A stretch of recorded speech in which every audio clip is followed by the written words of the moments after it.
Good morning, gardeners, and welcome to Monday, July 3rd. My name is Catherine, and I created a show called Good Morning Gardeners, even though I can't grow green things, because I am referring to gardening metaphorically. We're planting the seeds for a better day. We're starting our morning by getting in the right mindset to cultivate a better life for ourselves, better communities, and a better world. If you like this video, please give it a thumbs up and subscribe if you'd like to add Good Morning Gardeners to your morning routine. I do my best to wake you up with positive and mentally stimulating ideas, but sometimes I do miss things. If you have something to add to the ideas I discussed today, please chime in the comment section below. So there is no international observance for today, but yesterday was the International Day of Cooperatives. Operating all around the world in many different sectors of the economy, cooperatives have proven themselves more resilient to crises than the average business. They foster economic participation, fight against environmental degradation and climate change, generate good jobs, contribute to food security, keep financial capital within local communities, build ethical value chains, and, by improving people's material conditions and security, contribute to positive peace. The cooperative movement is highly democratic, locally autonomous, but internationally integrated, and a form of organization of associations and enterprises whereby citizens themselves rely on self-help and their own responsibility to meet goals that include not only economic, but also social and environmental objectives, such as overcoming poverty, securing productive employment, and encouraging social integration. So, I just yesterday finished Team Human, so if you are excited to hear more about this book, subscribe, but if you're sick of hearing about it already, I guess unsubscribe, I don't know.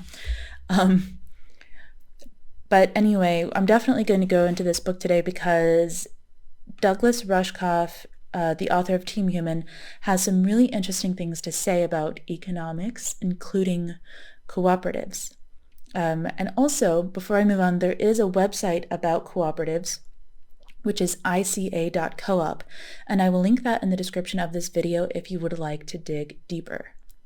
But for now, I am going to start with a basic overview of co-ops, because if you've been following me for some time, you know that I have been trying to define what an ethical business is. I have been reading up about just ways to improve the world and make this planet a better place for humans in the long term, not just the short term.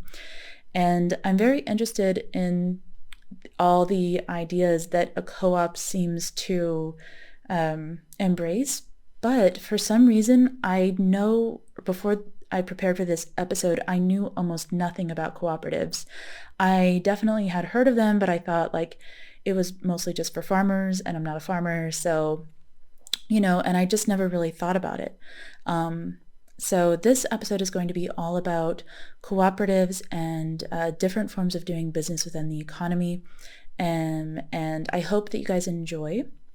I'm going to start by reading a basic overview of co-ops from a paper that was published by the United States Department of Agriculture in 1995.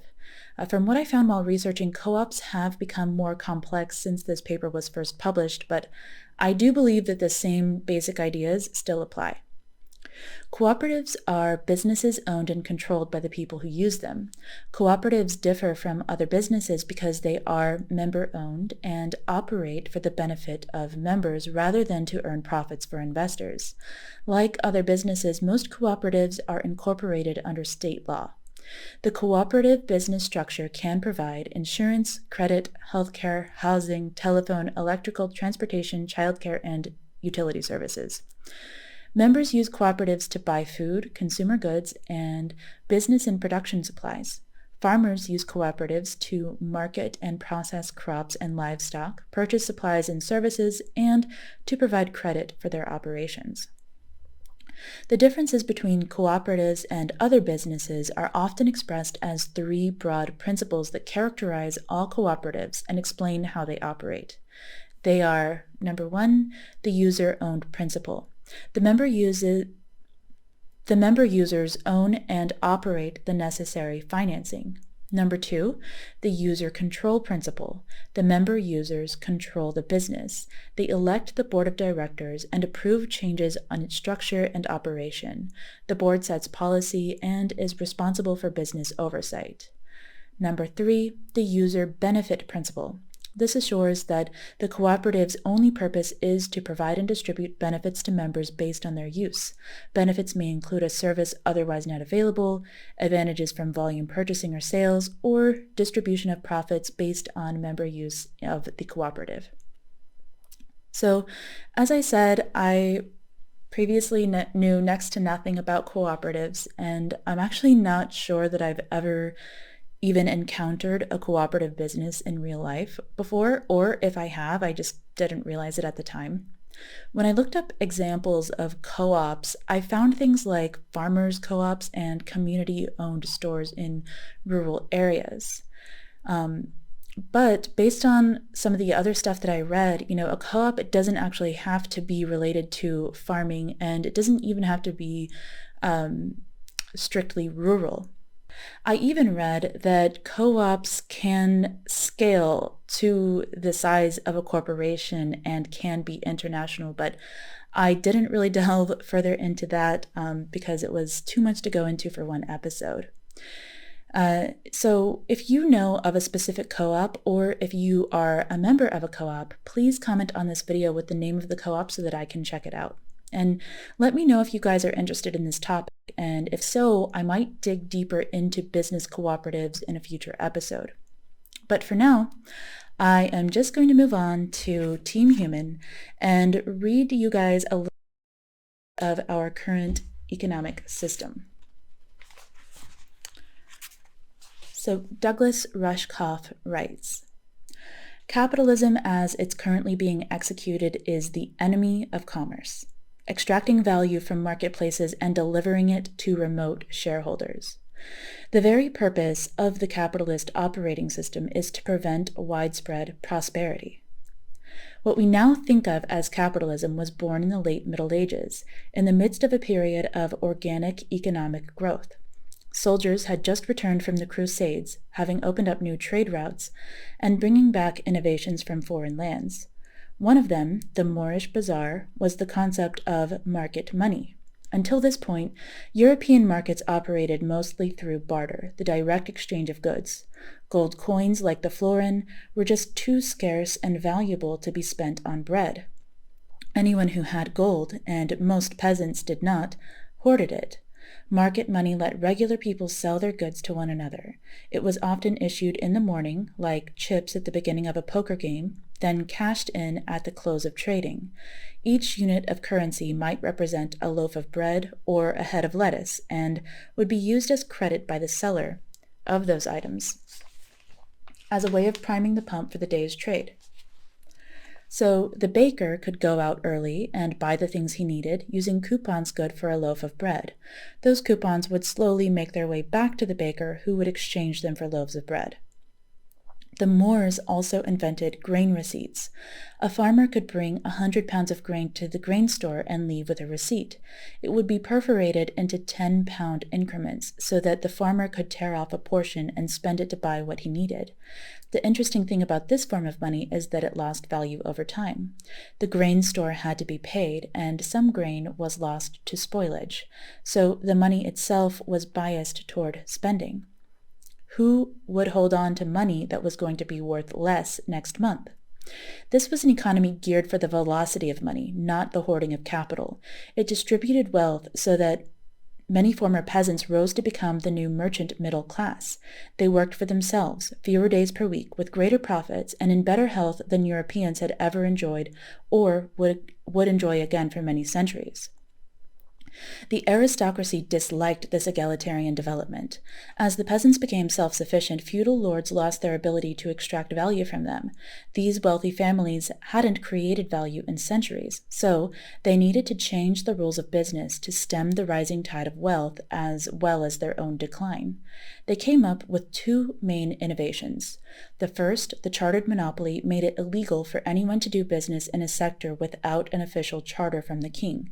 This meant that if you weren't the king's selected shoemaker or vintner, you had to choose your business and you had to close your business and become an employee of someone else who was. The American Revolution was chiefly a response to such monopoly control by the British East India Company. Colonists were free to grow cotton, but forbidden from turning it into fabric or selling it to anyone but the company at exploitative prices. The company transported the cotton back to England, where it was made into fabric, then shipped it back to America and sold it to the colonists. The monopoly charter was the progenitor of the modern corporation. The other main innovation was central currency. Market money was declared illegal. Its use was punishable by death. People who wanted to transact had to borrow money from the treasury at interest. This was a way for the aristocracy, who had money, to make more money simply by lending it.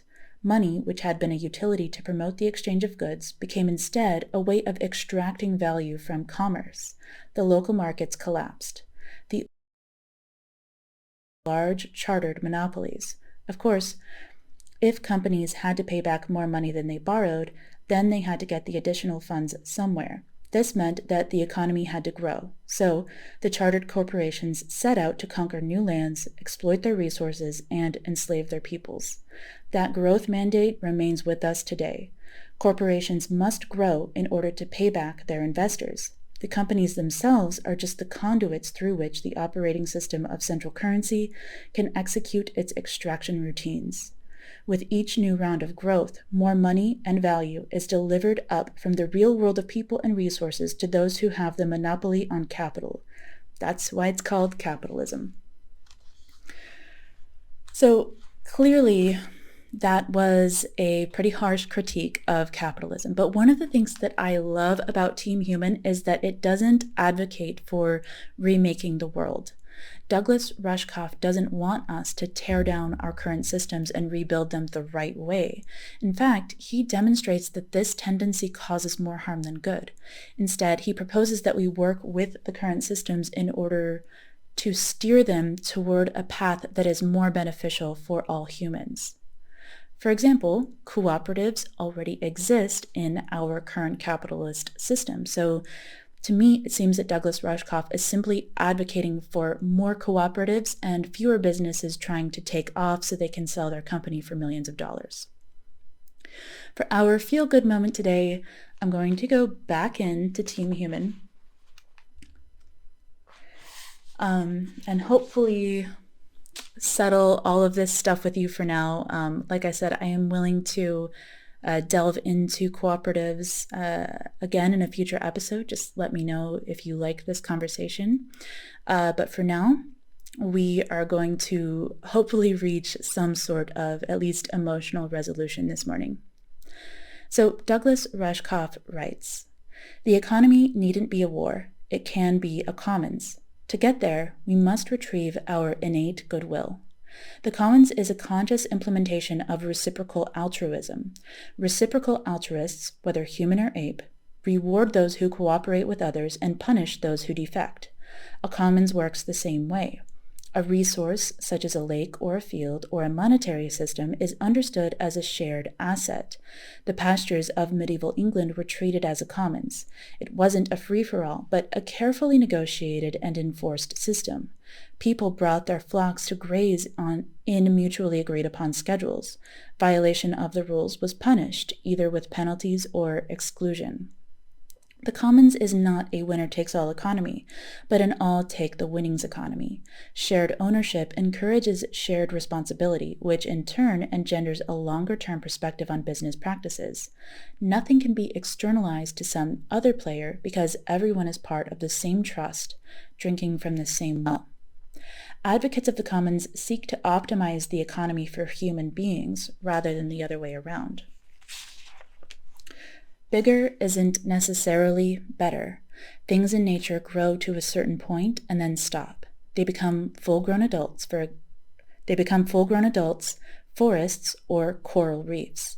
This doesn't mean they're dead. If anything, it's the stability of adulthood that lets them become participating members of larger, mutually supportive networks. So I absolutely love that last part because I think the idea of maintaining stability in adulthood as a win is refreshing and really relieving. I mean, I don't know about you, but I seem to be constantly fighting off this pressure to be better, do more, and take the next leap that will exponentially improve my life. But if Douglas is right, I shouldn't be leaping around trying to learn how to fly. I should be settling down and planting roots that can become interconnected with the roots of other humans. After reading this section, I realized that I had already felt the impulse to do this, to put down roots. I had already felt that impulse intrinsically. And this is actually one of the reasons why I started Good Morning Gardeners, because I would like to find like-minded people and become part of a network that is really working to make the world a better place. If you are not already a subscriber, I invite you to join the little community that I'm starting. And if you are already a subscriber, thanks for being a member of the community. Also, if you are a part of another community that you think is working toward making the world a better place in a way that aligns with my values, please leave it in the comment section of this video so that I can check it out. For our focus moment today, I want you to think about the roots that you have planted and the connections that you can now enjoy as a result. The more I read and learn about the world, the more value I place on these connections. I believe that connecting with other humans not only offers us support, but it can free us up to be more creative problem solvers. And it seems to me that the world needs more creative problem solvers than ever before. If you're like me and don't feel like you have planted very many roots at all, don't stress about it, but go ahead and brainstorm one way in which you can become more interconnected. It might mean taking time out of your week to text or call friends or family. It might mean looking in to join a local club. Or you could even try seeking out online communities to which you can contribute and derive support. If you already feel very well connected, congratulations. And this is a great moment to savor your gratitude for those connections. Don't forget to express this gratitude to the people in your network. I hope you found this helpful, and I hope you have a wonderful day. I will speak with you again tomorrow.